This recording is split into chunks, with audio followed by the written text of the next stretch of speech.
Police মন্ত্রী তথা মুখ্যমন্ত্রী, যিনি একই মানুষ গত 15 বছর ধরে, তিনি এই অ্যাওয়ার্ড পাওয়া পুলিশের কি হাল করেছেন।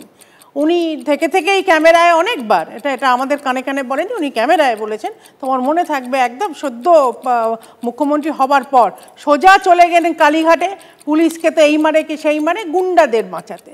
উনি চলে গেলেন বইমেলায় বোধহয় হাফ মিনিট দেরি হয়েছিল পুলিশের কারকেড পৌঁছতে, এবং সেখানে উনি বললেন আপনাদের চাপকানো উচিত।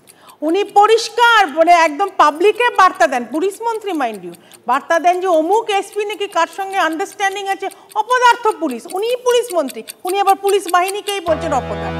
ওনার কি বীরের নেতা, বীরের সম্মান দিয়ে যাদের ফেরত আনার কথা, তারা তো বছর বছর এমন অসম্মান করেছে পুলিশকে। আবার সে অন রেকর্ড, মানে অডিও এখন এতটাই ভাইরাল হয়ে গেছে, কান পেকে যাচ্ছে। 2 সেকেন্ড দাও আমাকে, আনএডিটেড ভার্জনটা শুনলে তো মানে আমার লাজলজ্জা কিছু আর থাকে না। এমন ভাষায় পুলিশের মাকে, পুলিশের বউকে আক্রমণ করলো, মানে ভার্বালি, এবং তারপরে তো আছেই তাকে মেরে ট্রান্সফার করে দাও, পুলিশের কেস করে দাও, পুলিশকে থাবড়ানো উচিত, এই ধরনের। আমি শুধু দুটো এক্সাম্পল দিলাম। আমার শুধু একটাই কথা, পুলিশের অদৃশ্য বা দৃশ্যমান হাত পা বেঁধে রাখাটা, এটা প্রতিটা পশ্চিমবঙ্গের মানুষ বুঝতে পারছে।